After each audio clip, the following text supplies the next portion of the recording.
Lalu seberapa besar risiko hantavirus bagi Indonesia? Bagaimana kesiapan sistem surveillance dan karantina kesehatan kita dalam mengatasi potensi penyebarannya? Kita akan bahas lebih lanjut bersama dengan Direktur Surveillance dan Karantina Kesehatan Kemenkes RI, Sumarjaya.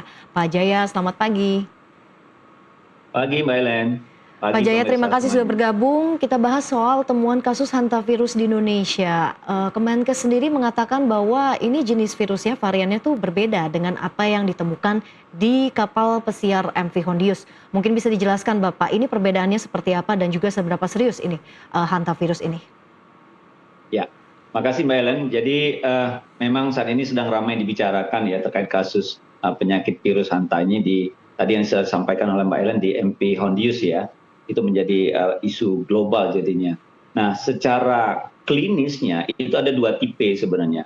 Ada tipe HPS, HPS itu hantavirus pulmonary syndrome, itu dia menyerang paru-paru sebenarnya. Kemudian ada namanya HFRS, jadi hemorrhagic fever with renal syndrome. Nah, ini menyerang ginjal. Nah, yang tadi disampaikan di Indonesia itu ada yang namanya HFRS. Ya, HFRS yang ada di Indonesia yang tadi disampaikan ya ada 23 kasus, tetapi belum ada ditemukan yang jenisnya HPS di Indonesia, yang seperti ada di Hondius tadi yang seperti saya sampaikan. Nah, selain itu juga sebenarnya WHO juga sudah menyampaikan melalui Dirjen WHO Pak Tedros itu menyatakan bahwa risiko tingkat global pun penyakit ini sangat rendah ya, serta penyakit ini tidak sama dengan COVID-19 seperti itu Mbak Eli. Baik Pak, tapi kalau kita berbicara terkait kronologi temuan kasus hantavirus meski jenisnya berbeda ya yang ada di Indonesia, apakah memang pasien-pasien yang terjangkit hantavirus jenis HFRS ini sebelumnya memiliki kontak erat dengan pasien-pasien di kapal pesiar MV Hondius?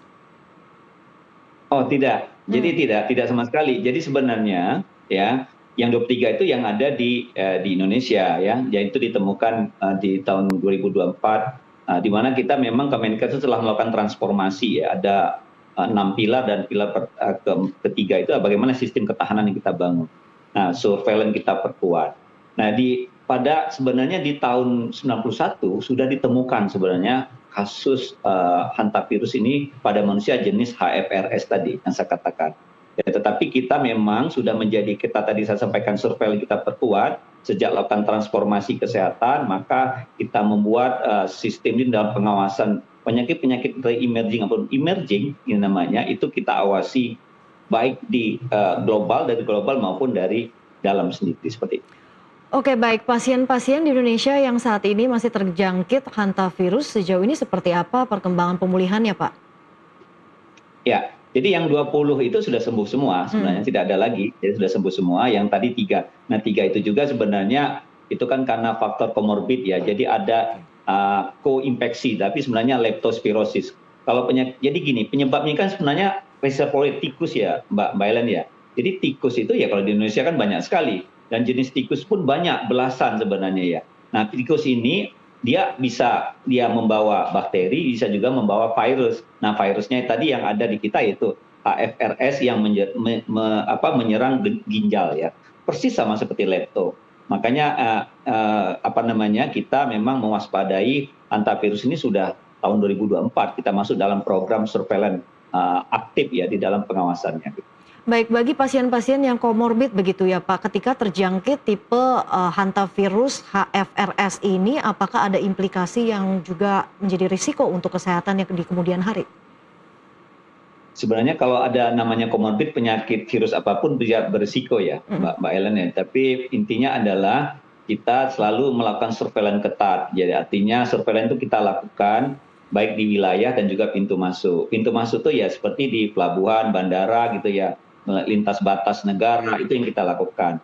Nah di lintas batas negara itu ada sekarang kalau Mbak Ellen tahu itu sekarang kita punya All Indonesia. All Indonesia itu adalah semua pelaku perjalanan masuk itu pasti akan mengisi itu kerjasama ya antara imigrasi, bea cukai, badan karantina dan juga kesehatan. Jadi dalam satu sistem, dan ini sudah dilakukan pada Oktober tahun 2025 kemarin seperti itu. Nah selain itu juga kita melakukan pengawasan terhadap alat angkut kapal ya, seperti misalnya pesawat juga kita lakukan ya gitu ya. Kemudian juga kendaraan lintas batas betul. Nah, selain itu juga kita akan melakukan pemeriksaan tuh IKL, jadi infeksi kesehatan lingkungannya, baik di kapal maupun di lingkungan pelabuhan sekitarnya. Nah, kalau ditemukan misalnya tikus, pasti kita lakukan fumigasi. Ada aturannya itu. Nah, itu sudah kita perkuat di dalam Permenkes nomor 1 tahun 2002. Nah, demikian. Oke, untuk mitigasi dari penyebarannya, Kemenkes sendiri kan menyebut bahwa jalur penyebaran hantavirus ini berasal dari hewan tikus begitu ya. Nah, apakah ini juga ada berkaitan dengan faktor lingkungan dan juga sanitasi yang juga perlu menjadi perhatian masyarakat dan juga pemerintah? Betul sekali, Mbak. Jadi Mbak Ellen, memang faktor lingkungan itu sangat sangat menentukan. Jadi kalau Mbak Ellen lihat ya, coba kita lihat di tikus. Begitu banjir, tikusnya muncul gitu ya.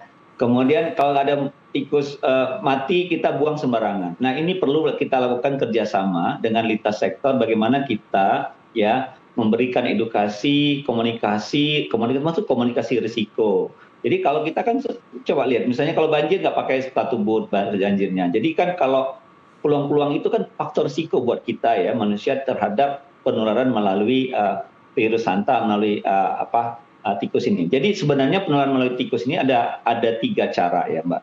Jadi yang pertama itu dia memang kita kontak erat sama mereka ya. Jadi kalau nggak kontak erat itu sangat sulit. Yang kedua kita juga kontak erat digigit gitu langsung. Kemudian ada dari feses ya, kemudian dari urin dan air liur. Nah itu juga kalau kita kena langsung kontak erat itu pasti peluangnya itu ya potensinya, faktor risiko. Nah yang satu lagi ya itu melalui inhalasi aerosol namanya. Jadi di mana misalnya feses-fesesnya tadi udah kering itu debunya itu terhirup oleh manusia. Nah itu yang bisa menyebabkan penularan terhadap manusia. Jadi penularan ini adalah dari hewan dan ke manusia. Dan saat ini di Indonesia tidak ada belum ditemukan kasus HPS yang memang itu pun terbatas sebenarnya ya, tidak terbatasnya pada jenis Andes virus ya, Andes virus itu namanya. Yang tadi sudah diulaskan di Indonesia itu namanya Sol virus ya, yang ada di Asia ya pada umumnya seperti itu. Oke, baik. Jadi sejauh ini penularannya masih dari hewan ke manusia begitu ya. Tapi ada tidak mungkin penelitian atau potensi jika yang namanya virus ya kita tahu ini kan bisa bermutasi ya seperti COVID-19 dulu. Ada tidak potensi risiko yang juga perlu dicermati apabila nih penularannya juga bisa ke antar manusia? Jadi di penularan antar manusia itu saya katakan sangat terbatas dan butuh kontak intens dan berkepanjangan. Itu kata kunci. Dan itu ada baru ditemukan ya di Amerika Selatan seperti itu. Jadi belum ada ditemukan di Asia pun belum ada terjadi ditemukan. Nah jenisnya itu cuma satu ya, jenisnya adalah Andes virus. Sebenarnya Mbak Ellen itu ada 50 strain sebenarnya jenis virus untuk Hanta. Tapi 24 itu yang bisa melakukan penularan kepada manusia. Nah, yang di kita itu nggak ada. Nah, salah satunya tadi namanya Andes virus itu yang satu-satunya yang baru ditemukan bisa, itu pun saya katakan tadi adalah terbatas pada kontak yang intens dan berkepanjangan. Jadi kata kuncinya itu tuh sebenarnya. Oke, kontak erat begitu ya, tidak seperti dulu COVID-19 yang bisa kita katakan Enggak. penularannya ini melalui udara, airborne begitu ya. Ya. Pak Jaya, kita lanjutkan kembali diskusi kita usai jeda. Pemirsa tetaplah bersama kami di Nusantara Economic Updates.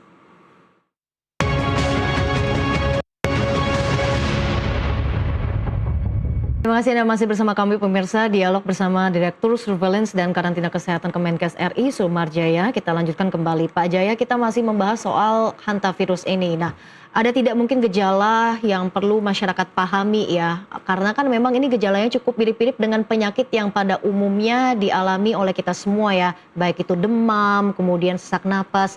Dan gejalanya untuk tipe varian hantavirus HPS dan AFRS ini apakah juga berbeda? Ya. Jadi kalau terkait dengan dua jenis klinis tipe virus Hanta, ini kan ada dua tadi ya, HFRS yang ada di Indonesia, kemudian yang ada di HPS yang ada di sana yang termasuk tadi di kapal pesiar tadi ya MV Hondius. Nah untuk yang HFRS itu biasanya itu ada demam gitu ya, kemudian disertai sakit kepala, nyeri badan gitu ya, lemas dan seperti itu ya. Nah, itu yang bersamaan dengan juga bisa terjadi mirip dengan penyakitnya koinfeksi dengan leptospirosis dan juga bisa dia koinfeksinya dengan dengue dan juga bisa dengan tifoid. Nah, tapi kalau untuk Hanta HPS itu dia Sama juga sih, demam, sakit kepala, nyeri badan juga. Cuma ada tambah satu tuh bedanya Mbak Ellen. Dia ada Mm-mm. sesak napasnya. Karena kan dia nyerang paru-paru. Jadi Oke. HPS itu kan hantavirus pulmonary syndrome. Jadi gejalanya pada ya paru-paru gitu ya. Itu bedanya ya. Kalau tadi kan ginjal yang kita dikejar. Un- Makanya tingkat fatality rate-nya itu lebih tinggi gitu. Oke, untuk testing sendiri nih Pak, apa yang juga sudah disiapkan oleh Kementerian Kesehatan untuk bisa mendeteksi secara dini agar nantinya penyebaran hantavirus ini bisa lebih terkonten dan juga termitigasi? Ya, sebenarnya kita sejalan dengan transformasi yang sampai kata transformasi kesehatan, Indonesia itu terus melakukan transformasi, termasuk juga bagaimana kita mempersiapkan rujukan layanannya. Ya, sekarang terdapat 198 rumah sakit, ya, jejaring rumah sakit pengampuan layanan penyakit infeksi emerging. Nah, virus hanta itu bentuk dari penyakit emerging seperti itu ya.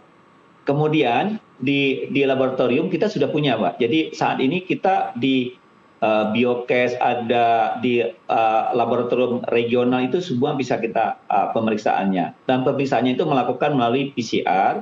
Nanti PCR-nya kalau dia positif, maka kita lakukan sequencing-nya seperti apa, dia jenis apa, ya. Maka kita nanti namanya menggunakan WGS. WGS ini kita akan lihat ya, itu jenisnya, apakah dia Andes, apakah dia Seoul, apalagi dan seterusnya. Nah, disitulah kita nanti bisa melihat ya jenis-jenisnya. Jadi artinya di Indonesia kita sudah bisa melakukan pemeriksaan itu, Pak. Karena sudah cukup lama, kita mulai dari 2024. Oke, Begitu, Mbak Ellen. selain itu pemerintah juga kini memperketat screening di bandara dan pelabuhan ya. Artinya ini apakah juga ada risiko imported case yang bisa masuk ke Indonesia melalui hantavirus HPS ini nih Pak? Ya, memang betul. Kita kan namanya, tadi saya sudah sampaikan Mm. bahwasanya penyakit itu kan masuk bisa dari point of entry atau yang disebut dengan misalnya pintu masuk kita tadi ya. Ada juga dari wilayah. Nah, pintu masuk yang kita lakukan pengetatan tadi yaitu melalui screening.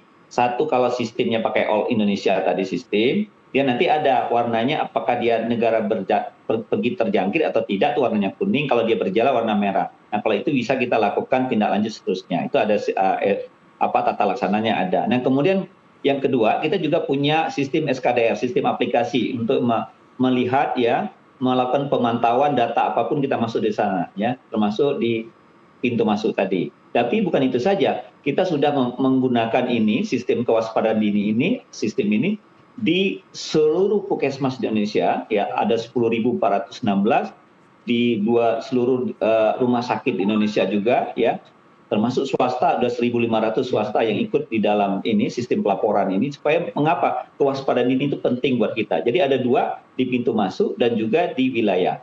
Nah, di wilayah ya, itu kita punya 21 rumah sakit untuk penyakit-penyakit yang bisa menjadi surveillance aktif ya, di dalam melihat semua penyakit, tidak hanya hanta, bisa juga yang lain, seperti yang 2 bulan lalu kita juga heboh dengan Nipah ya, penyakit Nipah dan seperti itu. Jadi itu yang kita lakukan saat ini, selalu memperkuat selain surveillance-nya, memperkuat SDM-nya, infrastrukturnya, rumah sakitnya dan juga laboratoriumnya seperti itu. Baik, kemudian pemerintah apakah juga sudah menyiapkan protokol khusus nih Pak, jika apabila hantavirus jenis HPS ini penyebaran secara globalnya ini semakin masif dan juga luas begitu?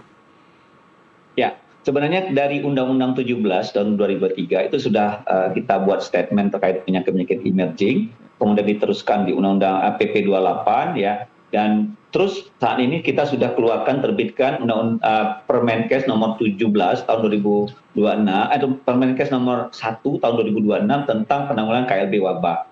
Nah, untuk pedoman yang terkait dengan hanta pun kita sudah punya gitu ya. Selain kita juga menggunakan melihat kalau dia global juga kita menggunakan pedoman dari WHO yang keluarkan terkait dengan hanta.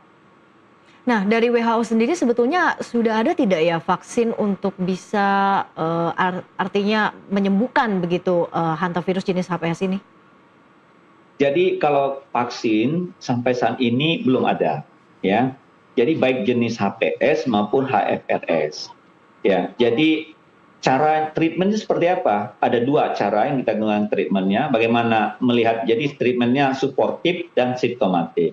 Simptomatik ya dari gejalanya, kalau demam apa kita obati gitu ya, dengan segala macam. Kemudian kalau suportif ya, kalau dia misalnya apa namanya kurang cairan ya ditambah cairan dan semacam. Nah, saat ini setelah kami juga koordinasi dengan global juga untuk yang jenis HFS ya virusnya itu sedang dikembangkan proses pengembangan setahu saya di daerah di negara Cina dan juga Korea karena itu juga Sol virus ya namanya gitu ya. Nah, untuk yang HPS sampai saat ini memang belum ada pengembangan karena memang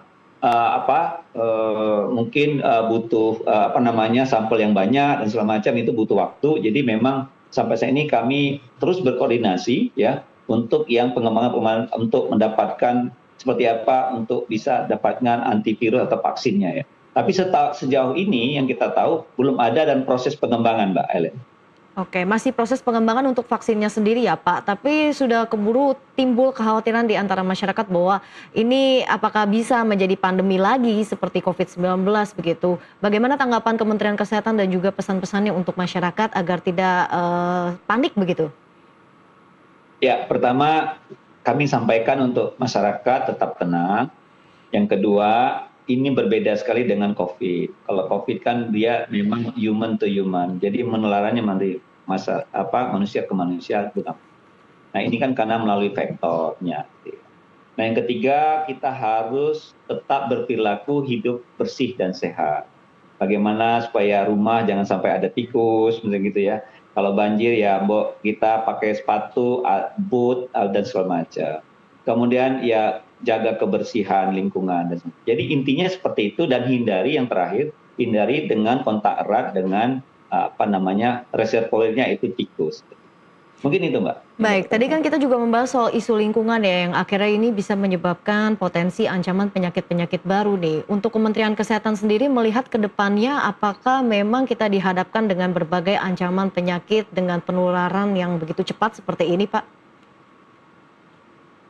Ya, jadi memang betul. Jadi memang lingkungan ini semua sumber permasalahan sebenarnya. Kalau lingkungan kita baik, protokol kesehatan kita lakukan, tentu kuncinya utamanya itu ya dalam kita menjaga kesehatan kita. Ya, nah tentu kita tetap menjaga imunitas kita, tubuh kita, ya seperti itu juga. Itu salah satu cara juga untuk menjaga supaya kita tetap selalu sehat. Kalau kita punya perilaku hidup bersih dan sehat, otomatis saya rasa itu semua pun bisa kita hindari dari penyakit-penyakit yang bersumber tentang zoonosis ini seperti itu. Oke baik, tetap memastikan dan juga memaksimalkan gaya hidup yang bersih dan sehat begitu ya Pak ya. Terima kasih untuk Pak Sumarjaya, Direktur Surveillance dan Karantina Kesehatan Kementerian Kesehatan atas waktunya sudah bergabung bersama kami di Nusantara Economic Updates. Sehat dan sukses selalu. Dan pemirsa, dialog tadi juga sekaligus menjadi penutup perjumpaan kita hari ini. Ekonomi bukan sekedar angka, tapi nafas kehidupan kita semua. Dari pasar tradisional hingga industri digital, dari rakyat kecil hingga kebijakan besar, semua saling terhubung. Saya Ellen Gracia, pamit undur diri. Terima kasih dan sampai jumpa.